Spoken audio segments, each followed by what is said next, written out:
Hello friends, welcome to my YouTube channel NCERT hub. आज हम class 4th की EVS का चैप्टर 5 समझेंगे, जिसका नाम है अनीता की मधुमक्खियाँ। आइए देख लेते हैं इसमें अनीता के बारे में बताया गया है। मेरा नाम अनीता खुशबा है, यानी कि अनीता खुशबा नाम है उनका। मैं मुजफ्फर ज़िले के बोचाहा गाँव में रहती हूँ। वो मुजफ्फर ज़िले के बोचाहा गाँव में रहती हैं, जो बिहार में है। उनके घर में माँ, पिताजी और 2 छोटे भाई हैं। वो कॉलेज में पढ़ती हैं और स्कूल के बच्चों को पढ़ाती हैं, यानी कि खुद कॉलेज में पढ़ती हैं और फिर अपने से छोटे जो स्कूल के बच्चे हैं उनको पढ़ाती हैं। मधुमक्खी पालने का काम भी करती हूँ। वो मधुमक्खी पालने का काम भी करती हैं। इतना सब कर पाना मेरे लिए आसान नहीं था। जब मैं छोटी थी तब मैं दिन भर बकरियाँ चराती थी। मेरा भी स्कूल जाने का मन करता था, पर माँ पिताजी को लड़कियों का स्कूल जाना पसंद नहीं था। तो वो कह रही हैं कि वो मुजफ्फर ज़िले के बोचाहा गाँव में हैं और खुद कॉलेज जाती हैं और स्कूल के बच्चों को भी पढ़ाती हैं और मधुमक्खी पालने का काम करती हैं। और बोलती हैं कि इतना सब कर पाना उनके लिए आसान नहीं था, क्योंकि जब वो छोटी थी वो दिन भर बकरियाँ चराती थी। उनका स्कूल जाने का मन करता था, पर उनके जो गार्जियन हैं, उनके माता पिता हैं, उनको लड़कियों का स्कूल जाना पसंद नहीं था। अब यहाँ पे एक पॉइंट है, ये एक सच्ची कहानी है। अनीता खुशबा एक चमकता सितारा है, यानी कि एक सच्ची स्टोरी है ये। और चमकता सितारा यानी कि गर्ल स्टार है अनीता खुशबा एक। अब चमकता सितारे से क्या मतलब है? चमकते सितारे उन साधारण लड़कियों की असाधारण कहानियाँ हैं जिन्होंने स्कूल जाकर अपनी ज़िंदगी बदली। बच्चों से किताब के अंतिम पृष्ठ पर दिए गए भारत के नक्शे में बिहार ढूंढने को कहो। तो यहाँ पे बताया गया, यह सच्ची कहानी है अनीता खुशबा की, यानी कि वो गर्ल स्टार हैं। और चमकते सितारे से उन साधारण लड़कियों की कहानी है जिन्होंने अपने स्कूल जाने के बाद अपनी खुद की ज़िंदगी खुद ही उन्होंने बदल दी। अब इसमें ये भी पॉइंट दिया गया है कि जो लास्ट में एक मैप दिया गया है इंडिया का, उसमें हमको बिहार ढूंढने के लिए बच्चों को बोलना है। स्कूल जाना एक सपना। एक दिन मैंने स्कूल के अंदर झाँककर देख ही लिया। बच्चों को देखकर मैं अपने आप को रोक नहीं पाई और बच्चों की कतार में पीछे जाकर चुपचाप बैठ गई। अब एक दिन क्या था, वो स्कूल के अंदर जाकर देख ही लिया उन्होंने, क्योंकि उनका मन करता था, उनका स्कूल जाना एक सपना था। तो उन्होंने देखा, तो वो बच्चों को देखकर ना अपने आप को रोक नहीं पाई और बच्चों की कतार में जाकर पीछे चुपचाप बैठ गई। मुझे बहुत अच्छा लगा। घर में मैंने हिम्मत करके माता पिताजी को स्कूल के बारे में बता दिया। जब बच्चों की लाइन में जाके पीछे चुपचाप खड़ी हो गई थी, तो उन्हें वहाँ अच्छा लगा, यानी कि स्कूल में। उन्हें घर जाकर हिम्मत करके अपने पिताजी को स्कूल के बारे में बताया कि वो गई थी स्कूल में। तो लेकिन फिर भी उन्होंने मुझे स्कूल जाने के लिए बिल्कुल मना कर दिया। उस दिन मैं बहुत रोई, लेकिन उनके जो माता पिता थे उन्होंने स्कूल जाने के लिए बिल्कुल मना कर दिया था और उस दिन वो बहुत रोई थी। मेरे गांव की एक टीचर ने माता पिताजी को समझाया कि पढ़ाई करना कितना ज़रूरी है। यानी कि उनके गांव से एक जो टीचर थी, उन्होंने उनके माता पिताजी को समझाया कि पढ़ाई करना लड़कियों के लिए कितना ज़रूरी है। और उन्होंने ये भी बताया कि 8वीं कक्षा तक, यानी कि 8th क्लास तक पढ़ाई पर कोई खर्च नहीं होता है। गवर्नमेंट स्कूल में 8th क्लास तक कोई भी खर्चा नहीं होता है। पढ़ना तो सब बच्चों का अधिकार है। मुझे पता नहीं कैसे, पर माता पिताजी मान गए। मैंने स्कूल जाना शुरू कर दिया। स्कूल में मैं बहुत ज़्यादा नंबर तो नहीं लाती थी।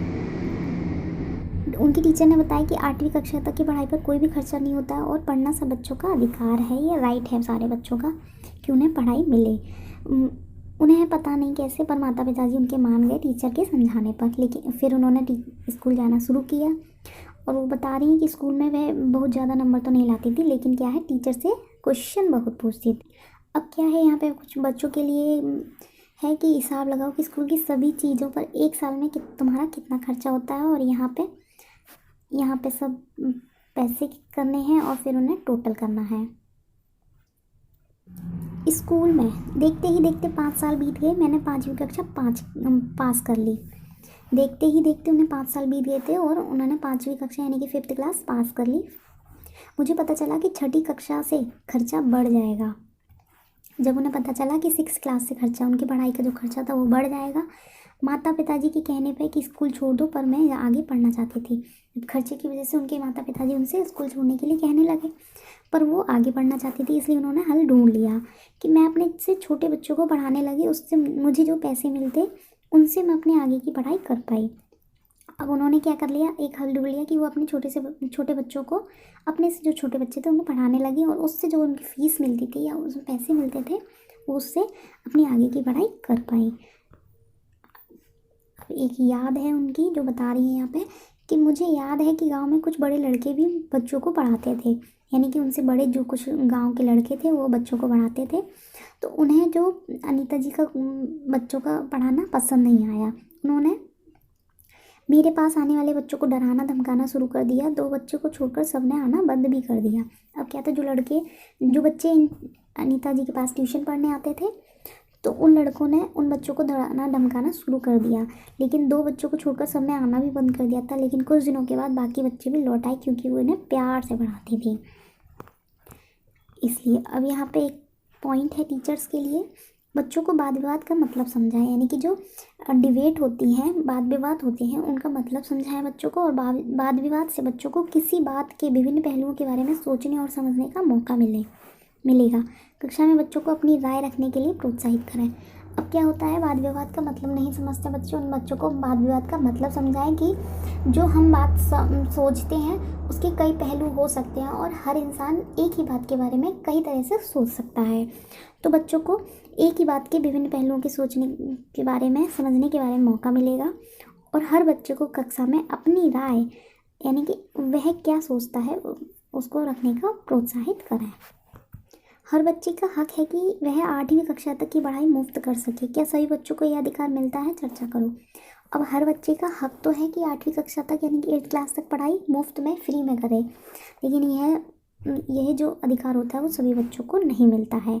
अब यहाँ पे एक अधिनियम दिया गया है, ये जो मोस्ट इम्पोर्टेंट है, कई बार CTET एग्ज़ाम्स में पूछा जा चुका है। क्या है? RTE अधिनियम 2009। ये 6 से 14 साल तक के सभी बच्चों को मुफ्त एवं अनिवार्य शिक्षा का अधिकार देता है, यानी कि इस अधिनियम के तहत 6 से 14 साल के जो सभी बच्चे हैं वो मुफ्त और अनिवार्य शिक्षा प्राप्त करने का उनका अधिकार है, यानी कि किसी से गवर्नमेंट स्कूल में किसी भी बच्चे से फीस नहीं ली जाएगी। धीरे धीरे मैंने गांव वालों को समझाना शुरू किया कि सभी लड़कियों को स्कूल भेजें। घर में माँ पिताजी ने भी मेरी मदद करनी शुरू कर दी। अब अनीता ने क्या किया कि धीरे धीरे अपने गांव में प्रचार करना शुरू किया, सभी को समझाना शुरू किया कि सभी लड़कियों को स्कूल भेजो। घर में उनके जो पेरेंट्स थे, माता पिताजी, उन्होंने भी उनकी मदद करना शुरू कर दिया और घर का सारा काम उनकी माँ ही कर लेती थी और उन्हें पढ़ाने के लिए काफ़ी समय मिल जाता था। अब यह एक राज की बात बता रही हैं वो अपनी, कि मैंने किसी को बताए बिना मोटर बाइक चलाना भी सीखा। बहुत बार चोट लगी पर मज़ा आया। अब ये पिक्चर दी गई है उनकी कि उन्होंने बिना बताए किसी को मोटर बाइक यानी कि मोटरसाइकिल चलाना सीखा। बहुत बार चोट लगी उनके, लेकिन इंटरेस्टिंग था, मज़ा आया उन्हें। स्कूल से मधुमक्खी पालन तक। अब उन्होंने मधुमक्खी पालन, ये स्टार्टिंग में ही देख लिया था कि उन्होंने मधुमक्खी पालन किया है। अब कैसे किया है ये पढ़ते हैं। हमारे इलाके में बहुत सारे लीची के पेड़ हैं। लीची के फूल मधुमक्खियों को लुभाते हैं। अब वो कह रही हैं हमारे इलाके में, यानी कि जहाँ वो रहती थी बिहार के साइड में, जो लीची के पेड़ हैं वो बहुत हैं और लीची के जो फूल होते हैं ना वो मधुमक्खियों को बहुत लुभाते हैं। इसलिए यहाँ लोग मधुमक्खियों को पालकर शहद बनाने का काम करते हैं। तो उन्होंने भी सोचा कि क्यों ना मैं भी ये काम कर लूँ, और अब मैंने गाँव में मधुमक्खी पालने के लिए एक सरकारी कोर्स में भाग ले लिया। अब क्या था, जो गांव में सरकारी कोर्स चलते रहते हैं मधुमक्खी पालने के, तो उन्होंने उसमें भाग लिया। और कोर्स में भाग लेने के वालों में मैं अकेली लड़की थी, यानी कि बाकी सारे जेंट्स या लड़के थे और वो अकेली लड़की थी जो कि उस कोर्स में भाग ले रही। अब ट्रेनिंग में पता चला कि अक्टूबर से दिसंबर तक का समय मधुमक्खियों के अंडे देने का होता है। मधुमक्खी पालन शुरू करने का सबसे अच्छा समय यही होता है। और ये अब जब ट्रेनिंग चल रही थी उनकी, तो उनको पता चला कि अक्टूबर से दिसंबर का जो टाइम होता है वो मधुमक्खियों के अंडे देने का समय होता है और यही मधुमक्खी पालन शुरू करने का सबसे अच्छा समय होता है। अब ये जो क्वेश्चन है, अक्टूबर से दिसंबर तक के मधुमक्खियों के अंडे देने का समय होता है, मल्टीपल टाइम्स फर्स्ट पेपर में आ चुका है CTET के, तो ये मोस्ट इम्पोर्टेंट हो जाता है। आगे देख लेते हैं। अब यहाँ पे एक टीचर्स के लिए पॉइंट दिया गया है कि बेटियों की शिक्षा के लिए उपलब्ध विभिन्न योजनाओं का पता करें, साथ ही कौशल विकास के अवसरों को पहचानने में बच्चों की सहायता करें। अब बेटियों यानी कि लड़कियों की जो शिक्षा के लिए विभिन्न योजनाएं, जो प्रोजेक्ट या जो प्लानिंग चलाई जा रही है सरकार द्वारा, उनका पता करना है। और साथ ही जो कौशल विकास, जो प्रधानमंत्री योजना वगैरह चल रही है आजकल बहुत सारी, उनको पहचानने में बच्चों की सहायता करनी है। कि बच्चों में क्या कौशल है वो उसी कौशल में अपने आगे बढ़ें। अब है अनीता मधुमक्खी पालक। पालक यानी कि पालन करने वाला, यानी कि अनीता मधुमक्खियों का पालन करने वाली। मैंने मधुमक्खी पालने का कोर्स कर लिया, लेकिन अपना काम शुरू करने के लिए मेरे पास रुपए नहीं थे। अब उन्होंने कोर्स तो कर लिया मधुमक्खी पालने का, लेकिन अपना काम शुरू करने के लिए उनके पास पैसे नहीं थे। उन्होंने कुछ समय तक इंतज़ार किया और बच्चों को पढ़ाकर जो 5,000 रुपये बचाए थे उन्होंने, इन रुपये से उन्होंने मधुमक्खी पालने के लिए 2 बक्से खरीदे। एक बक्से की जो कीमत थी वो थी 2,000 रुपये। बाकी के बचे रुपयों से मीठा घोल बनाने के लिए चीनी और छत्ते को साफ़ करने के लिए दवाइयाँ खरीदी। तो ये सारा जो पैसा था वो उन्होंने अपने ट्यूशन से बच्चों को पढ़ाकर कमाया था।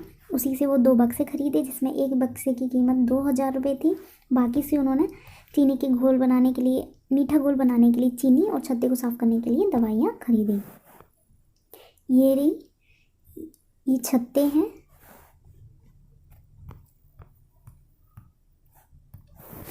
सितंबर का महीना था। दिसंबर तक मेरे पास इतनी मधुमक्खियाँ हो गईं कि 2 बक्से कम पड़ने लगे। मैंने 2 बक्से और ख़रीदे। मुझे मधुमक्खियों के बारे में ज़्यादा अनुभव नहीं था। कई बार मधुमक्खियों ने मुझे काटा भी, इससे मेरा चेहरा और हाथ सूज जाते थे, दर्द भी होता था। पर कहती किससे, ये काम तो मैंने अपने आप ही इच्छा से शुरू किया था। अब वो कह रही है सितंबर के महीने से उन्होंने स्टार्ट किया था, लेकिन दिसंबर तक उनके पास इतनी मधुमक्खियाँ हो गई थी कि जो उन्होंने 2,000 रुपये के 2 बॉक्स खरीदे थे, एक 2,000 रुपये का जो 2 बॉक्स खरीदे थे उन्होंने, वो कम पड़ने लगे। अब उन मधुमक्खियों के बारे में ज़्यादा नॉलेज यानी एक्सपीरियंस तो था नहीं, तो कई बार उन्हें मधुमक्खियाँ काट भी जाती थी, जिससे उनके चेहरा और हाथ सूज जाता था, दर्द होता था। पर वो कहती हैं कि मैं कहती किससे, क्योंकि वो उन्होंने काम जो मधुमक्खी पालन करने का है वो उन्होंने अपने आप चुना था, किसी के कहने पर नहीं। अब यहाँ पे पूछा गया है, मतलब बच्चों से बोला गया है कि पता करें कि तुम्हारे आसपास इलाके में मधुमक्खी के काटने पर क्या लगाते हैं। और मधुमक्खी का चित्र बच्चों को कॉपी में बनाना है, उसमें रंग भरना है और अपना मनपसंद कोई भी नाम लिखना है। अब आगे दिया गया है, लीची के फूल फरवरी में खिलते हैं।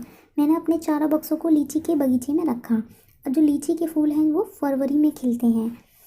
और उन्होंने अपने 4 बक्सों को, यानी कि 2 पहले थे 2 और ले आई, 4 बक्सों को उन्होंने लीची के बगीचे में रखा। हर बॉक्स में 12 किलो शहद मिला उन्हें। हर बॉक्स में कितना, 12 किलो शहद मिला, जो उन्होंने बाज़ार में बेचा और उन्हें अपनी पहली कमाई मिली। अब मेरे पास 20 बक्से थे।